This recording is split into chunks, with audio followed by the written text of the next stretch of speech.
자, 자기소개서 한번 이야기해 볼게요. 지금 보면 이제 이게 1번 항목이었고요. 그쵸? 1번 항목. 그 2번 항목이 이거였고 3번 항목이 뭐였나요? 아, 성격의 장단점과 입사업 포부.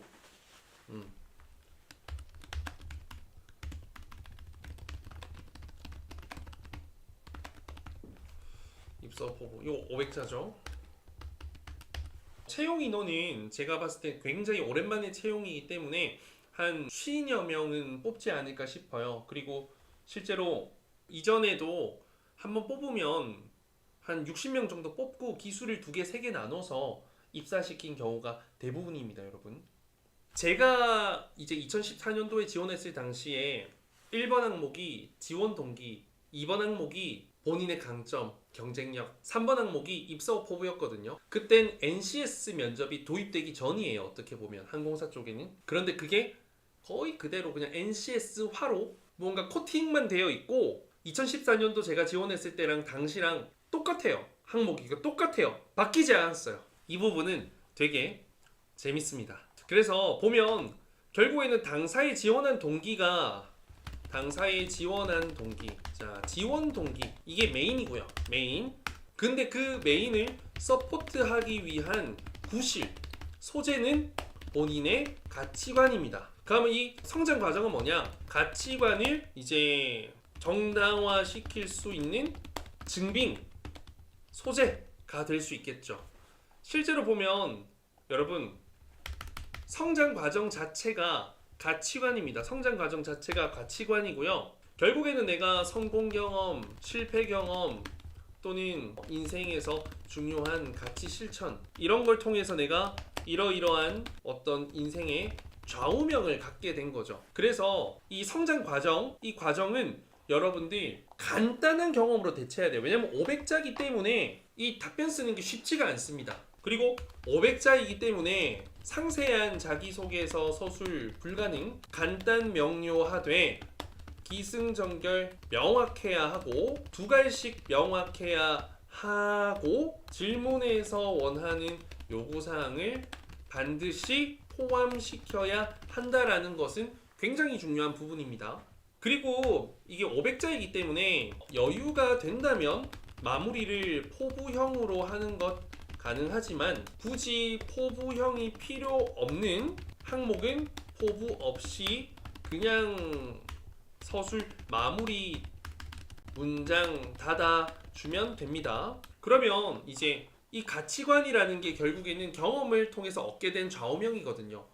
예를 들어서 많은 사람들에게 도움될 수 있는 사람이 되자, 도움되는 삶을 살자 이런 가치관이 있다면 예를 들어서 저는 어릴 적부터 이러이러한 일을 하시는 어머니를 따라서 지난 몇 년간 수없는 봉사활동 경험, 이곳에서 봉사활동 경험을 했고 이러한 것을 통해서 이러한 것을 배울 수 있었습니다. 이게 나의 좌우명을 증명해주는 성장 과정의 경험이 된다는 거죠. 이 정도면 된다는 거예요. 그래서 저는 객실 승무원이 되어서도 이러이러한 가치관에 따라서 이러한 것을 하고 싶습니다. 우리 에어부산 여기서는 회사에 대한 잘하고 있는 점 칭찬, 기업 분석이 동반되어야 하는 포인트. 우리 에어부산은 이러한 것을 하고 있으며 이러한 것이 굉장히 장점, 매력 좋다고 생각합니다. 마지막은 가치 실현 포부. 앞으로 제가 이건 어떻게 되냐면 결국에는 자 답변 작성 순서를 볼게요. 순서대로 하면 돼. 봐봐. 근데 메인이 뭐예요? 지원 동기잖아요. 그러면 첫 번째에는 내 인생 가치관 좌우명을 쓰셔도 되고 더 좋은 건 지원 동기를 바로 서술해 주는 거. 근데 해당 지원 동기 안에는 나의 가치관 좌우명을 담고 있는 지원 동기를 해달라. 그럼 예를 들어서 내가 남을 위해서 돕는 사람이라 했잖아요. 그러면 저는 에어부산과 함께 기내를 넘어 더 넓은 지역사회의 따뜻한 나눔과 더 큰 하늘보다 더 큰 또는 하늘 위 그 감동을 더 많이 더 널리 전할 수 있는 객실 승무원이 되고 싶어 지원했습니다. 그럼 에어부산이 사회적 공헌 책임을 잘하고 있는 기업이라는 게 처음에 되고 내 가치관도 다 포함이 되잖아요. 그러고 나서 두 번째 문장에선 나의 가치관을 쓴다. 제 인생의 가치관은 이겁니다. 또는 간략한 경험을 먼저 쓰고 가치관을 써도 가능하다. 저는 어렸을 적부터 이러한 것을 통해서 이러한 것을 배웠습니다. 실제로 이러한 것을 통해 이러한 것을 느꼈는데 덕분에 이러한 삶을 살자라는 가치관을 갖게 되었습니다. 그리고 이제 회사에 대한 내용. 에어부산은 이러한 부분에서 정말 다양한 노력을 하고 있습니다. 실제로 이런 것도 이렇고요. 이런 것도 이렇고 이런 게 정말 좋았습니다. 마지막 포부. 끝이에요. 근데 이 포부에서 중요한 건 지원 동기와 나의 가치관과 연결되는 마무리를 해달라라는 겁니다. 연결되는 마무리를 해달라라는 거. 그래서 딱 봐봐. 한 문장이지. 그리고 이게 보통 2번이 이제 두 문장 혹은 짧은 세 문장 정도로 나뉠 수 있을 거고, 이 회사 팩트에 대한 내용이 또 한 문장 또는 짧은 두 문장. 그치? 그럼 끝인 거야. 1번 항목 얼마나 쉬워요. 그리고 너무 스트레스 받지 않아도 되는 게 뭐예요? 제가 계속 이야기하는 거, 결국에는 자기소개서가 봐봐, 솔직히 까놓고 말해가지고 이 1번 답변을 통해서 뭐 얼마나 차별화를 둘 수 있겠어요. 아니 이 1번 항목 때문에 이 사람 무조건 뽑아야겠다라는 얼마나 큰 차별화를 사실 만들 수 있겠냐고. 그래서 우리는 그냥 질문이 원하는 대로 시키는 대로, 그리고 적어도 나라는 사람이 어떤 사람인지는 느껴질 수 있도록 보여주면 된다라는 겁니다. 그럼 이건 5문장 안에 쇼부납니다. 5, 6문장 안에 결판이 난다라는 거. 오케이? 1번 항목 이해됐죠 여러분? 에어부산의 장점들은 되게 많습니다 여러분들. 되게 많아요. 그건 여러분들 직접 공부를 조금 더 해두시는 게 좋을 것 같고, 그리고 에어부산 또한 여러분들 좀 열린 회사, 그러다 보니까 어떤 기업의 성장에 기여할 수 있는 또 본인의 역할들을 존중해 준다라는 거. 저희 학생 중에 한 명이 에어부산 객실 승무원으로 근무하면서 요 릴스 이런 것들을 SNS 컨텐츠 쪽으로 굉장히 열심히 하는 친구인데, 그게 회사 공모전에서도 대상인가 받았고, 그리고 지금 이제 그 에어부산 프렌즈 여기 유튜브 컨텐츠 있죠, 채널, 거기에서도 지금 출연하더라고요. 그래서 이런 부분들도 존중해주는 회사다라는 거 알고 있으면 좋겠고요. 그리고 지역, 사회, 공헌도 참 잘하고 있고요. 또 이제 거의 다 고객이 전부 다 나의 가족, 친구, 친인척, 이웃들이죠. 이런 부분도 좋습니다. 멤버십 가입은 지금 제일 끝에 나중에 따로 말씀드릴게요. 그건 유튜브 채널에 쉽게 할 수 있는데 제가 나중에 방법 알려드리겠습니다. 자, 2번 항목 지원 직무에 필요하다고 생각하는 역량과 이를 갖추기 위한 노력, 이를 위해 기울인 노력. 자, 이거는 진짜 쉽다 너무 쉬워. 너무 쉽죠? 자, 일단 뭐예요? 두 갈씩. 본인은 땡땡에서 뭐 객실 승무 블라블라에서 이러이러한 역량이 또는 이러이러한 것이 필요하다고 생각합니다. 표현은 다르게 해야지. 중요하다 생각합니다. 핵심 가치, 핵심 역량 등등등 두 갈씩. 어쨌든 필요한 그 역량을 짧게 풀어도 좋고, 아니면 길게 설명을 해도 좋습니다. 뭐 글로벌 역량 가능한데 다국적 문화의 승객들에게 친근하게 다가갈 수 있는 역량, 이렇게도 가능하다라는 겁니다. 그 성장 과정이라는 건 성공, 실패 혹은 주기적으로 꾸준히 해온 본인의 삶에 큰 영향을 받아 끼쳐 바뀐 경험, 요런 거 해주시면 돼요. 나이, 장소, 환경 상관없음. 어쨌든 그래서 이거는 봐봐, 이거는 티웨이에서도 나왔던 항목이라서 복부 타면 되고, 그치? 대한항공에서도 나왔다니까 복부 타면 되고, 제주항공도 6번 항목이잖아. 6번 항목이 이제 이 직무에서 힘들 것 같은 거, 그게 똑같은 거야. 힘들 것 같으니까 필요하다라고 갈 수 있겠죠. 그리고 이제 두 번째 문장에서 뭘 표현해야 돼요? 이제 해당 역량이 중요한 이유. 그럼 이거는 뭐예요? 결국에는 이러이러한 부분에 영향을 끼치고, 이러한 부분에서 뭐 중요하기 때문에. 이게 이제 제가 근데 너무 구체적으로 풀지 못하는 건 쓸 때마다 쓰는 사람의 스타일마다 다르고요. 또 저도 이런 부분에 첨삭할 때는 이런 부분들을 전부 다 다르게 하려고 많이 노력한단 말이에요. 그리고 제일 중요한 게 이 항목은 소재가 거의 비등비등 비슷비슷할 수밖에 없음. 그렇다면 차별화는 내 역량이 얼마나 차별화되어 있는지의 결과치 혹은 차별화된 노력과 그 과정.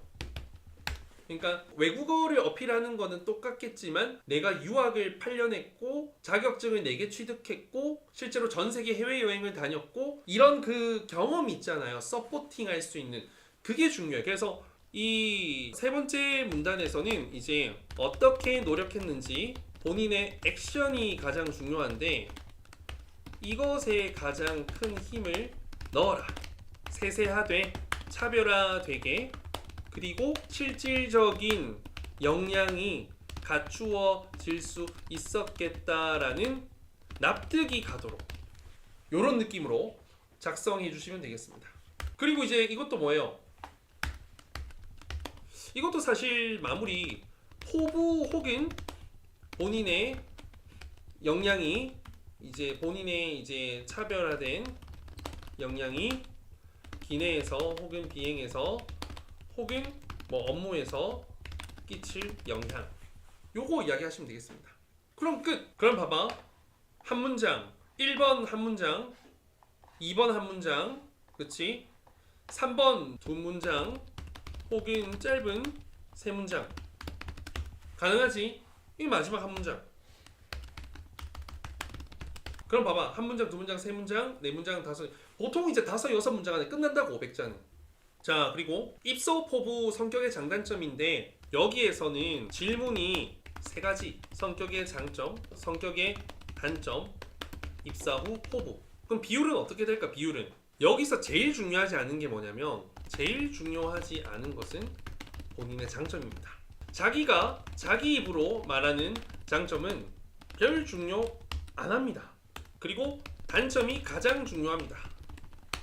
오, 맞춘 사람 많다. 생각하기 나름이에요. 절대적이진 않아요. 근데 제 생각에는 2, 4, 4 혹은 뭐 3, 4, 3 이런 느낌이라 생각하면 될 것 같아요. 단점은 일단 단점은 단점답게 표면적으로는 표현해줘라. 완벽주의 이건 장점 같은 느낌. 아 그리고 성격의 장단점도 다들 비슷합니다. 성격의 장단점도 소재 비슷비슷합니다. 하지만 차별화를 둘 수 있는 것은 단점을 극복하기 위한 여러분들의 노력 이게 차이예요. 그래서 단점은 표면적으로 단점이에요. 완벽주의는 장점 같은 느낌이니까 사소한 것에 다소 많은 시간과 감정을 낭비한다. 혹은 집착한다. 이렇게 표현해도 된다라는 거예요. 그래서 노력이 가장 중요하다. 그러면 여기에서도 이제 이걸 극복하기 위한 노력 이렇게 이야기를 해주면 되겠죠. 그래서 이렇게 표현해주면 돼요. 그러면 다시 첫 번째 문장 장점, 기술 그 다음에 장점으로 인한 효과, 결과, 증명 실제로 이 장점을 통해서 이러한 부분에서 정말 많은 도움이 되었다. 또 이런 부분에서 많은 칭찬이 됐다. 서비스 근무할 때 이런 부분에서 굉장히 많은 도움을 받을 수 있었다. 이런 게 이제 어떤 한두 문장 표현 그리고 단점 기술 그리고 단점으로 인한 어떤 문제 상황 이런 부분에서 문제가 될 수 있다. 그리고 이것을 극복하기 위한 방법 저는 이걸 극복하기 위해서 이런 노력을 하고 있다. 이렇게 해서 점점 나아지고 있다. 그러면 이제 저는 중요한 게 입사 후 포부를 어떻게 할 거냐. 자, 두 가지 선택이 있어. 장단점과 연결하기. 두 번째는 장단점과 별개로 가기. 자, 이 두 가지 방법이 있는데 장단점과 연결을 할 거면요. 제가 봤을 땐 이제 본인의 장점과 연결하는 거죠. 여러분 포부라는 건요. 마음가짐입니다. 마음가짐. 그래서 교관이 되겠습니다. 이런 나의 외국어 성적을 취득하겠습니다. 이런 목표적인 보다는 앞으로 이러한 자세로 근무하겠습니다. 이것만큼은 절대 잊지 않겠습니다. 또 이런 저의 장점을 통해서 고객들에게 뭐 이러한 사람이 되겠습니다. 이런 나의 마음가짐, 태도, 애티튜드에 대한 부분이기 때문에 너무 구체적인 목표로 굳이 갈 필요가 전혀 없다라는 겁니다. 그 장단점과 별개로 각이라면 이제 이거는 그냥 이제 입사 후 포부를 따로 이야기해주면 되겠죠. 그럼 이때도 한 문장으로 가긴 어렵거든요. 두 문장 정도 가야 돼요. 그래서 입사 후 포부 이야기를 하고 이런 승무원이 되겠습니다. 이러이러한 모습을 약속드리겠습니다. 이러이러한 승무원이 되겠습니다. 이렇게 하고 나서 제일 마지막 문장에는 이걸 증명할 수 있는 거지. 실제로 이러한 곳에서 이러한 것을 중요하게 생각하며 뭐 동료로부터 신뢰받아 왔던 만큼 앞으로 이러이러한 것을 해내는 승무원이 되겠습니다. 또는 이렇게 하는 것에 최선을 다하겠습니다. 뭐 이런 기본형으로 마무리를 해주면 되겠죠. 그래서 입사 포부 저는 이러한 승무원이 되겠습니다가 그러니까 그 포부가 제일 마지막 문장에 오는 게 아니라 그 새로운 문단의 시작이 되면 돼요. 그래서 저는 이거는 500자이기 때문에 500자이지만 단락 변경을 한번 해줘도 된다. 그래서 장점 단점은 연결해도 되고 이렇게 연결해도 되고 장점 단점 이렇게 분리해도 되고 포부는 그 밑에 따로 이제 단락 줄바꿈해서 쓰시면 되겠다. 그래서 지금 보면 1번, 2번, 3번 전부 다 되게 변별력이 별로 없는 항목입니다. 변별력이 별로 없는 항목. 그리 어려운 자소서가 아니다라는 겁니다. 그래서 여러분들이 이 내용을 보시고 좀 충분히 정리가 되어서 정말 뭐 한 하루 이틀 만에 자소서를 완성하시면 좋겠는데 한 개 더 경력 및 경력 기술서가 있어요. 경험 및 경력 기술서. 이거는 이제 직무와 직결되는 경험 및 경력 혹은 이제 간접적으로라도 도움될 수 있는 경험 및 경력. 근데 기술서죠. 사무적으로 작성해 주시면 됩니다. 방법은 다양한데요. 땡땡에서 땡년간 땡땡 직무에서 근무했습니다. 또는 직무에서 아래와 같은 업무를 수행해 왔습니다. 1번 블라블라, 2번 블라블라, 3번 블라블라. 여기에서는 실제 이제 본인의 업무 및 역할 혹은 참여 프로젝트 혹은 성과 결과 낸 객관적 데이터 이런 거 작성해 주시면 되고요. 그래서 이제 뭐 마지막 이제 문장은 작성을 해도 되고 하지 않아도 될 듯합니다. 글자 수가 150자밖에 안 되기 때문에 아마 못 적을 확률이 큰데 원래라면 위에 경력 수행 경험을 바탕으로 직무에서 객실 승무직에서 이러이러한 것에 도움이 될 것입니다. 이렇게 마무리해도 되는데 이런 느낌으로 안 해도 됩니다. 알겠죠? 그리고 이게 숫자를 적지 않고 뭐 예술하고 뭐 이게 이제 부와 절 형태로 쓰셔도 돼요. 뭐 고객 서비스 및 VIP 응대 이렇게 적어도 되고 저는 고객 서비스 및 VIP 응대를 했습니다. 뭐 이런 식으로 문장형으로 마무리해 주셔도 됩니다. 그래서 이건 가산점이 들어가는 부분. 그리고 지금 이제 에어부산도 마찬가지로 꽤 오랜 시간 동안 채용이 없었기 때문에 아마 굉장히 좀 적극적이고 배우고자 노력하는 그런 적극성의 애티튜드를 많이 좋아할 겁니다. 그리고 이 기업 문화 자체도 굉장히 적극적이고 밝고 이런 사람들이 좋아하는 것이 사실이고요, 여러분들. 그래서 이런 부분들을 좀 잘 감안해 준다면 좋을 것 같습니다. 어찌되었든 지금 이제 기업 분석 및 자소서를 쫙 풀이해보면 이렇고요. 생각보다 에어부산은 간단합니다. 꽤 많은 인원을 뽑을 것 같고 또 이제 에어부산에서 참 좋은 장점이 많아요. 여기는 또 특화팀도 있고요. 그리고 실제로 이제 국내선에서 서울 김포 노선을 굉장히 많이 운영하고 있고 그 경쟁사가 대한항공일 정도의 수준입니다. 그래서 여러분들이 좀 반드시 기회가 되는 분들 지원을 해보시는 게 좋을 것 같고요. 일단 우선적으로 올라와 있는 영상은 테디쌤 에어부산 이렇게 검색하면 자 봐야 되는 게 뭐가 있냐면 이 체험 비행 있죠. 체험 비행 이거 에어부산에서 가장 먼저 한 겁니다. 이 체험 비행을 전 항공사 통틀어서 에어부산에서 가장 먼저 했거든요. 여기 회사에 대한 것도 제가 꽤 많이 이야기를 했으니까요. 한번 봐두시면 좋을 것 같습니다. 이 영상, 그리고 4년 전에 제가 이제 에어부산 기업 분석했던 영상인데 4년 전 거라서 좀 많이 옛날이긴 합니다. 그리고 요거 이제 어떤 사람을 원하는지 꼭 보실 수 있으면 좋겠고요. 요것도 이제 에어부산에 대한 내용인데 한번 이것도 보시면 좋을 것 같고, 체험뱅이 요것도 있고요. 지금 제가 체험뱅이 영상이 되게 많아요. 여기 보면 저희 학생도 나오거든요. 근무하고 있는 저희 학생도 나와요. 그래서 이것도 한번 보시면 좋지 않을까 싶습니다. 되게 열심히 하는 친구니까. 요렇게 아마 보시면 아마 도움이 되지 않을까 싶습니다.